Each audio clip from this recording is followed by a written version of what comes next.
வணக்கம் நண்பர்களே, இது மோட்டர் பைக் தமிழ். நான் மெக்கானிக் ராம்குமார். இந்த வீடியோவில் நம்ம எதை பற்றி பார்க்க போகிறோம்னா, இது ஸ்ப்ளெண்டர் வண்டி. ஸ்ப்ளெண்டர் வண்டியில் வந்து ஒயரிங் கிட் மாற்றுற வீடியோ தான் நம்ம இதில் பார்க்க போகிறோம். ஏன் இது ஒயரிங் கிட் மாற்றுறோம்னாக்கா, இந்த வண்டியில் வந்து அடிக்கடி ஃபீஸ் போயிட்டே இருந்துருக்குது, சார்ஜ் ஆகாமல் இருந்துச்சு. பேட்டரி வந்து மாற்றிருக்காங்க. பேட்டரி மாற்றிட்டு ஃபீஸ் அடிக்கடி போகுதுன்னு சொல்லிட்டு ஃபீஸை வந்து டைரக்ட் பண்ணியிருக்காங்க. டைரக்ட் பண்ணியிருக்கோன்னு என்ன ஆச்சுனாக்கா, இங்கே பின்னாடி ஆர்ஆர் யூனிட்ல லைன் வந்து ஷார்ட் ஆகி புகஞ்சிட்டு இருக்கு.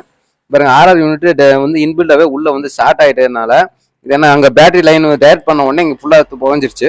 இப்போ இந்த புகஞ்சனால ஆர்ஆர் யூனிட்டும் நம்ம ஒயரிங் கிட்டும் மாற்றுற மாதிரி இருக்கும். அந்த ஒயரிங் கிட் மாற்றுற வீடியோ தான் நம்ம பார்க்க போகிறோம். இது வரைக்கும் நம்ம சேனலை பார்க்கலன்னா நம்ம சேனல் சப்ஸ்கிரைப் பண்ணிக்கோங்க. நம்ம சேனலுக்கு சப்போர்ட் பண்ணுங்கள். வாங்க இப்போ வீடியோக்குள்ளே போகலாம்.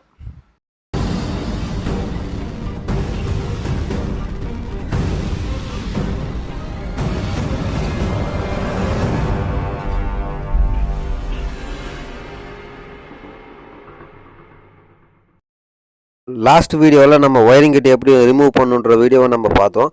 இந்த வீடியோவில் வந்து நம்ம ஒயரிங் கிட், புது ஒயரிங் கிட் எப்படி இன்ஸ்டால் பண்ணலாம், எப்படி மாட்டலாம் அப்படின்றத நம்ம பார்க்கலாம். இது புது ஒயரிங் கிட்டு. ஃபஸ்ட்டு நம்ம சென்டர்லேருந்து ஆரம்பிச்சுக்கலாம். ஒயரிங் கிட்ட ரெண்டாக பிரிச்சிடலாம். பேக் தனியாக, ஃப்ரண்ட்டு தனியாக அப்படின்ட்டு பாதியாக பிரிச்சுக்கலாம்.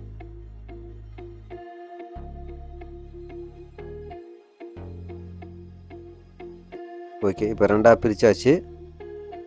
இப்போது இது பேக் சைடு, இது ஃப்ரண்ட் சைடுன்னு ஓகே ஆகிடுச்சு. இப்போ நம்ம சிடி மட்டும் ஃபஸ்ட் ஃபிக்ஸ் பண்ணிடுறேன். 2 ஜாக் கொடுத்துருப்பாங்க. 4 பின் ஜாக் ஒன்று, 5 பின் 2 பின் ஜாக் ஒன்று நம்ம ஃபிக்ஸ் பண்ணிக்கலாம். ஓகே, சிடியை இப்போ ஃபிக்ஸ் பண்ணியாச்சு. அது பொசிஷனில் நம்ம கரெக்டாக அந்த ரப்பர் ஃபிட்டிங் வந்து பண்ணி விட்ருவோம்.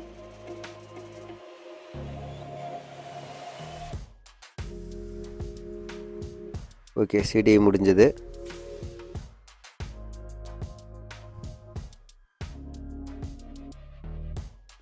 இது வந்து செல்ஃப் ரிலேவோட லைனு. செல்ஃப் ரிலேவுக்கு 4 பின் ரிலே ஒன்று கொடுத்துருப்பாங்க. நம்ம ரிலேவை ஃபிக்ஸ் பண்ணிக்கலாம்.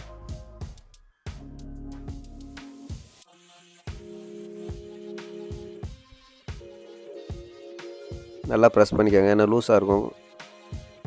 ஓகே, ரிலேவை ஃபிக்ஸ் பண்ணியாச்சு. இப்போ அதோட இடத்துல நம்ம அதை ஃபிக்ஸ் பண்ணிடலாம்.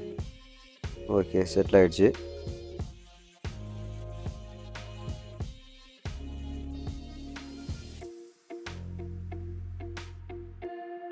அடுத்தது எர்த்து ஒன்று, நம்ம ரிலே ஒன்று, இண்டிகேட்டர் ரிலே ஒன்று, எர்த்தில் நம்ம ஃபஸ்ட்டு கொடுத்துடலாம். பேட்ரி எர்த்தும் சரி, பேட்ரி மெயினும் சரி, எப்பயுமே வந்து ஃபுல் டைட் பண்ணிக்காங்க. ஃபுல் டைட் பண்ணலைன்னா நம்ம கொஞ்சம் லூஸ் கார்னட் இருந்துச்சுன்னா return charge complaint, battery charge ஆகலை, பேட்ரி அடிக்கடி போகுது அப்படின்ற மாதிரி கம்ப்ளைண்ட்லாம் வரும். அதனால் நம்ம ஸ்க்ரூ எப்பயுமே வந்து ஃபுல் டைட் பண்ணிக்கணும் பேட்ரி பொறுத்த வரைக்கும்.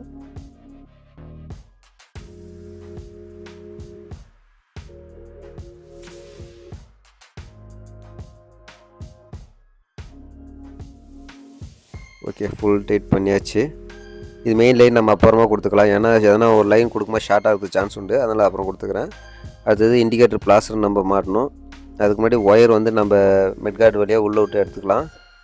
இது ரிவர்ஸில் டேஞ்சர் லைன் போக வேண்டியது. டேஞ்சரு, இண்டிகேட்டரு அந்த லைன்லாம் வந்து இதில் தான் வருது.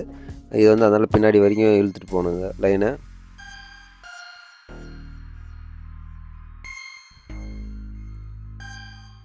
அந்த இடத்துல ஹேங்கர் மாதிரி, கொக்கி மாதிரி கொடுத்துருப்பாங்க. அதில் நம்ம ஃபிக்ஸ் பண்ணிக்கிட்டோம்னா ஈஸியாக இருக்கும். இது வந்து indicator relay line. Indicator plaster நம்ம அதில் சொருவிக்கலாம். ஓகே, அடுத்தது நம்ம டேஞ்சர் லைன் எடுத்துன்னு போயிடலாம் ஃபுல்லாக. இப்போது நம்ம இது வந்து எர்த்து. இது உள்ள லப்பர் உள்ளே பார்த்தீங்கன்னாக்கா நமக்கு இண்டிகேட்டருக்கு தேவையான லைனும், டேஞ்சருக்கு தேவையான லைனும் கொடுத்துருப்பாங்க. அந்தந்த கலர் கோட் பார்த்துக்கோங்க. பச்சை வந்து 2 கொடுத்துருப்பாங்க. அது பச்சை வந்து எர்த்து. பச்சை 2யும் ஜாயின் பண்ணிக்கலாம். அடுத்தது ப்ளூ கலர் ஒன்று, ஆரஞ்சு கலர் ஒன்று கொடுத்துருப்பாங்க. Left side orange, right side வந்து ப்ளூ கலர் இண்டிகேட்டர் லைனு.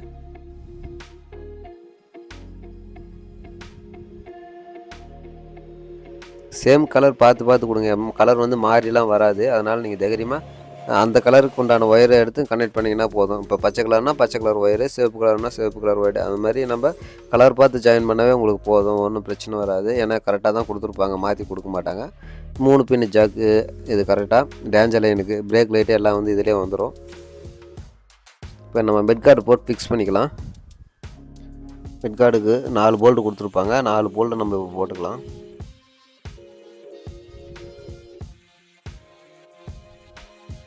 ஏன்னா மெட்கார்டு கழண்டு விழுந்துகிட்டே இருக்கும். அதனால் ஃபஸ்ட்டு போல்ட்டு போட்டு டைட் பண்ணி விட்டுக்கலாம். ஓகே, 10 பாக்ஸ் போட்டு இப்போ நான் 4 போல்ட்டும் டைட் பண்ணிக்கிறேன். இது டைட் பண்ணிட்டோம்னா மெட்கார்டு வந்து அப்படி ஃபிட்டிங் ஆகிடும். அவ்வளோதான்.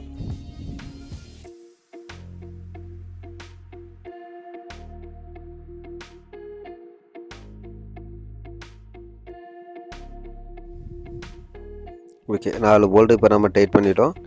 ஆர்ஆர் யூனிட் ஃபிக்ஸ் பண்ணிக்கலாம். புது ஆர்ஆர் யூனிட், ஏன்னா பழைய ஆர்ஆர் யூனிட் வந்து கிரவுண்டு ஷார்ட் ஆகிடுச்சு, இன்பில்டாகவே ஷார்ட் ஆகிடுச்சு. அதனால் நம்ம இப்போ புதுசாக தான் ஆர்ஆர் யூனிட் மாற்ற போகிறோம்.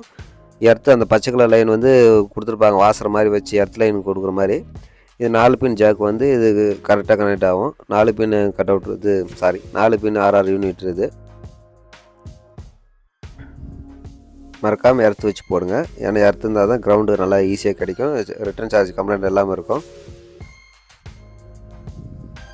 இதுக்கும் 10 சைஸ் போல்டு தான் வரும். 10 சைஸ் பாக்ஸ் போட்டு நம்ம டைட் பண்ணிக்கலாம். ஓகே, பேக்கில் வேலை முடிஞ்சது. இப்போ ஃபீஸ் பாக்ஸ் லைன் நம்ம கரெக்டாக கொடுத்துக்கலாம். 2 கிளிப்பு கொடுத்துருப்பாங்க. அந்த ஃபீஸ் பாக்ஸ் உட்காரத்துக்குன்னே கிளாம்ப் கரெக்டாக இருக்கும். அதில் நம்ம சும்மா ஜஸ்ட் ப்ரெஸ் பண்ணி விட்டோம்னா போதும், அது நின்றுக்கும். அவ்வளோதான் ஃபீஸ் பாக்ஸு.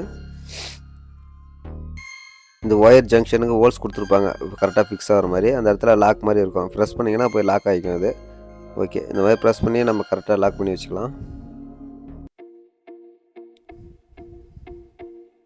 ஓகே, அடுத்தது நம்ம இப்போ லெஃப்ட் சைடு வந்துடலாம். லெஃப்ட் சைடு வந்து ஃபஸ்ட்டு இது வந்து self motor line, self motor jack வந்து நம்ம சொருவிக்கிறேன்.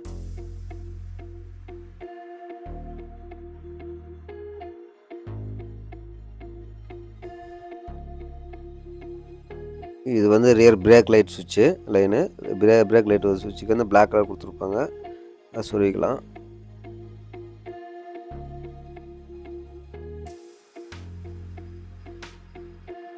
பிரேக் லைட் சுவிட்ச் லைனு.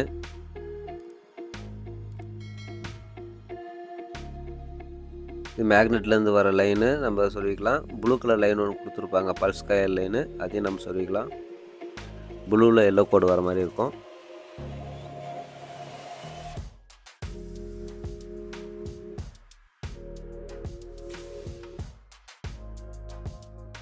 இந்த கிளாம்பில் வந்து கரெக்டாக ஃபிக்ஸ் பண்ணுற மாதிரி நீங்கள் பார்த்துங்க. அப்போ தான் நல்லாயிருக்கும். நமக்கு ரூட்டிங் வந்து கரெக்டாக வரும். அப்போ தான் ஒயர் லென்த்து எல்லாமே கரெக்டாக இருக்கிற மாதிரி இருக்கும். சும்மா தொங்க விட்டிங்கன்னா ஒயர் தொங்க ஆரம்பிச்சிடும். அந்த கிளாம்பில் அங்கங்கே கரெக்டாக ஃபிக்ஸ் பண்ணிக்கோங்க.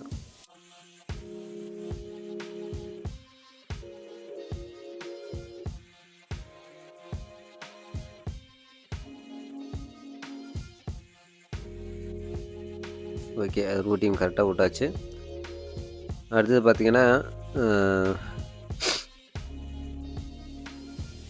இது வந்து ஆரன் லைனு. இது வந்து ரெட்டு ஒன்று பிளாக் ஒன்று கொடுத்துருப்பாங்க. அது கார்பரேட்லேருந்து ஒரு சுவிட்ச் லைன் கொடுத்துருப்பாங்க, அது ஒரு லைனு. ஆரன் லைன் ஒன்று வரும். நம்ம கார்பரேட்லேருந்து வர சுவிட்ச் லைன் கொடுத்துடலாம். ரெட்டு ஒன்று பிளாக் ஒன்று வரும். ரெட்டுக்கு ரெட்டு கொடுத்துருங்க, பிளாக்கு பிளாக் கொடுத்துடலாம்.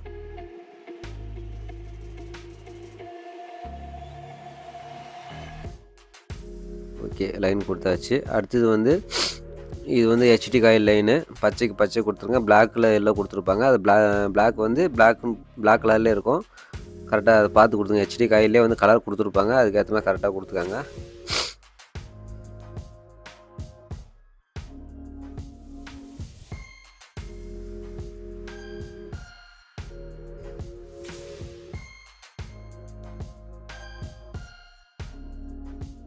இது வந்து ஹாரன் லைனு. நம்ம கழட்டுக்குள்ளே காமிச்சிருப்பாங்க, எக்ஸ்ட்ரா ஹாரன் கொடுத்துருப்பாங்க. ஏற்கனவே ஜாக் டைப்பில் தான் இங்கே, அதாவது இந்த ஹாரன் பின்னு டைப்பில் தான் கொடுத்துருக்குறாங்க. அதனால் நம்ம இப்போயும் நம்ம பெருசாக அது பெரிய பிரச்சனை ஒன்றும் இல்லை. நம்ம அப்படியே சொருகி நம்ம டேப் அடிச்சிக்கலாம்.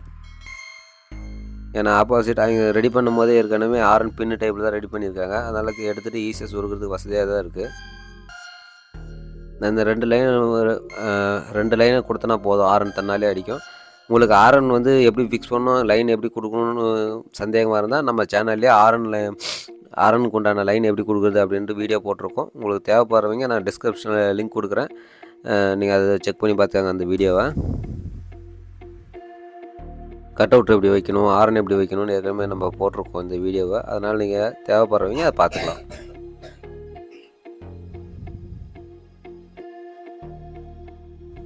இப்போதைக்கு டைரெக்டாக நான் அப்படியே கொடுத்துட்றேன்.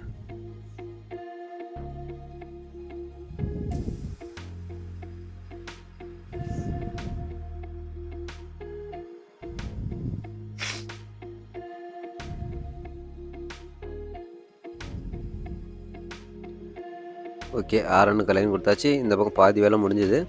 ஃப்ரண்ட்டு போயிடலாம். ஃப்ரண்ட்டில் பார்த்தீங்கன்னாக்கா கரெக்டாக அந்த ரூட்டிங் வந்து கரெக்டாக கொடுத்துக்கோங்க. ஒயர் ஒரு ரவுண்ட் அடிச்சுட்டு வர மாதிரி இருக்கும், ஏன்னா அப்போ தான் உங்களுக்கு அந்த லூஸ் இல்லாமல் இருக்கும். ஃப்ரண்ட்டில் பார்த்தீங்கன்னா தான் ஃபுல்லாக வந்து கசகசன்னு இருக்கிற மாதிரி இருக்கும்.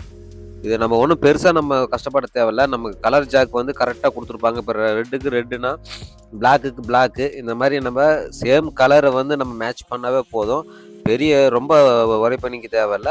நீங்கள் சேம் கலர் கொடுங்க, ஒன்றும் பிரச்சனையே கிடையாது. நீங்கள் வேறு கலர் ஜாக்கும் மாற்றியும் சொருக முடியாது. அந்தந்த கலருக்கு ஏற்ற மாதிரி நீங்கள் அப்படி ஃபிக்ஸ் பண்ணிக்கலாம். இது ஒன்றும் பெரிய வேலைலாம் இருக்காது, ரொம்ப ரிஸ்க்காலாம் இருக்காது. நீங்கள் ஒயரோட கலர் கோடு மட்டும் பார்த்தீங்கன்னா போதும். இப்போ எல்லோ கலர் ஒயர் இருக்குன்னா எல்லோ கலர் ஒயரே நீங்கள் ஜாயின் பண்ணால் போதும். மற்றபடி எந்த பிரச்சனையும் வராது இதில், ஏன்னா கலர் சேமாக தான் கொடுத்துருப்பாங்க. நான் கொடுக்குற மாதிரியே நீங்கள் அந்தந்த கலருக்கு அந்தந்த கலர் ஒயர் ஜாயின் பண்ணிக்கோங்க.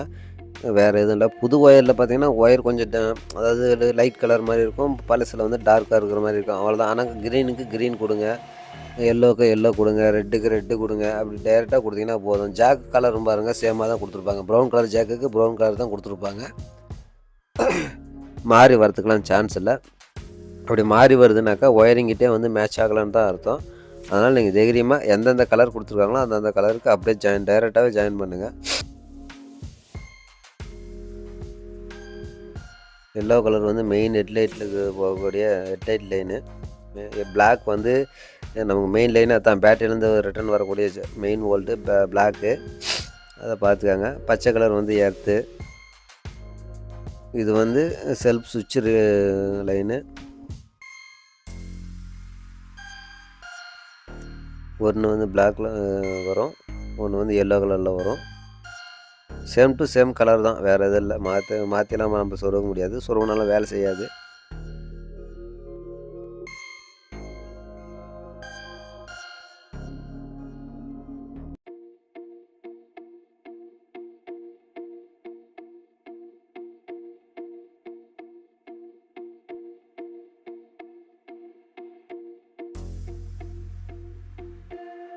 ஒயிட் கலர் ஜாக் வந்து கீசெட் லைனு. இது கீசெட் லைன் நீங்கள் இப்போ கண்டிப்பாக பார்க்கணும். ஏன்னா ஸ்ப்ளெண்டரில் வந்து 4 பின் ஜாக் வருது, 2 பின் ஜாக் வருது. அதை நீங்கள் பார்த்து அதை வாங்கிக்காங்க ஒயரிங் கிட் வாங்கும்போது.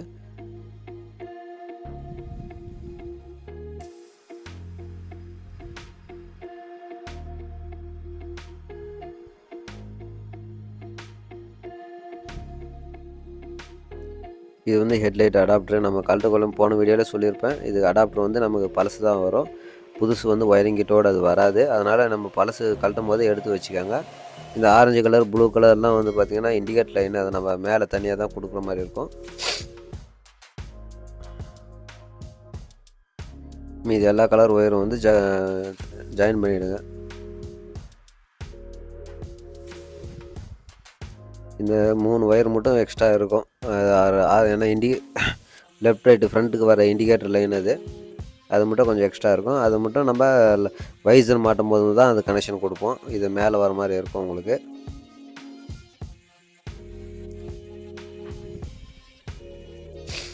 டூம் மாட்டோம்னா டூமுக்கு மேலே கரெக்டாக இது ஃபிக்ஸ் ஆகும் அந்த ஒயரு. அது மட்டும் விட்டுருங்க, அப்புறமா நம்ம ஜாயின் பண்ணிக்கலாம்.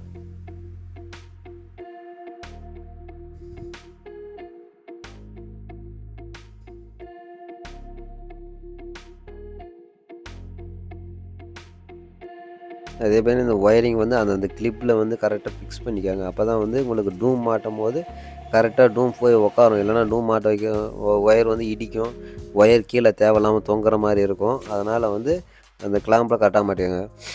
இப்போ நம்ம பேட்டரியோட மெயின் லைன் கொடுத்துக்கலாம். ஏன்னா எல்லா லைனும் நம்ம கொடுத்துட்டோம், இதுக்கு மேலே எதுவும் ஷார்ட் ஆகிறதுக்கு வாய்ப்பு இல்லை. அதனால் நம்ம பேட்டரியோட மெயின் லைன் கொடுத்துக்கலாம். எப்பயுமே பேட்டரி வந்து இப்படி தான் கொடுக்கணும். ஒயரிங் கிட் கழட்டும் போதும் சரி, மாட்டும் போதும் சரி, ஃபஸ்ட்டு மெயின் லைனோ இல்லை எர்த் லைனோ ஏதோ ஒன்று கழட்டி விட்டுடுங்க. கழட்டி விட்டுட்டிங்கன்னா தான் எந்த லைனும் ஷார்ட் ஆகாமல் இருக்கும். அதுதான் நமக்கு சேஃப்டி. அப்படி தான் பண்ணணும். ப்ரொசீஜர் படி அப்படி தான் நம்ம பண்ணணும். அப்போ தான் எந்த ஒரு ப்ராப்ளமும் வராமல் இருக்கும். அதுவும் பேசிக்ஸ்லாம் கண்டிப்பாக இந்த மாதிரி தான் பண்ணணும். ஏன்னா ஒரு சின்ன ஒயரு ஷார்ட் ஆனால் கூட ஈஸியம்லாம் போயிடும்.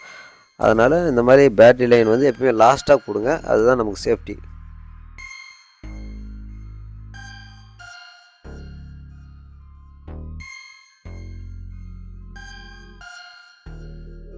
பேட்டரியோட மெயின்லேருந்து ஒரு லைன் எடுத்து எக்ஸ்ட்ரா ஆரனுக்காக கொடுத்துருக்குறாங்க. அதையும் நம்ம ஜாயின் பண்ணி கொடுத்துடலாம்.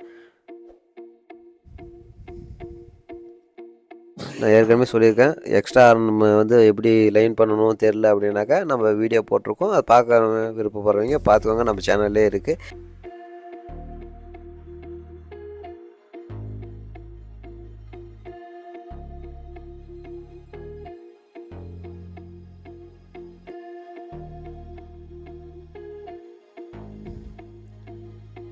ஓகே, இப்போ நம்ம பேட்ரி ஒயரிங் கிட்டில் எல்லா ஒயரிங்கும் நம்ம ஃபிக்ஸ் பண்ணி முடிச்சிட்டோம்.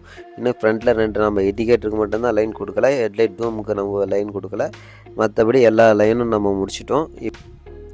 இப்போ நம்ம வைசரும் ஃபிக்ஸ் பண்ணியாச்சு, நம்ம எல்லா லைனும் கொடுத்து முடிச்சாச்சு. இப்போ நம்ம வண்டி ஸ்டார்ட் பண்ணி செக் பண்ணிக்கலாம். ஹெட்லைட்லாம் எரியுது. ஓகே, இங்கே டிம் டிப் ஒர்க் ஆகுது. இண்டிகேட்டர் எரியுது. லெஃப்ட் சைடு போட்டாச்சு, ரைட் சைடு எரியுது. பிரேக் லைட் பாருங்கள், தெரியுதுங்களா? பிரேக் லைட் எரியுது. காலில் நிறுத்தினாலும் எரியுது. ஹாரன் அடிக்குது. ஓகே, ஃப்ரண்ட்டில் வந்து அதே மாதிரி நம்ம மீட்டர் லைன்லாம் எரியுதான்னு செக் பண்ணிக்கலாம். Neutral light, meter light, pass light, dim dipper light எல்லாமே ஒர்க் ஆகுது. இண்டிகேட்டர் சிக்னலு எல்லாமே ஒர்க் ஆகுது.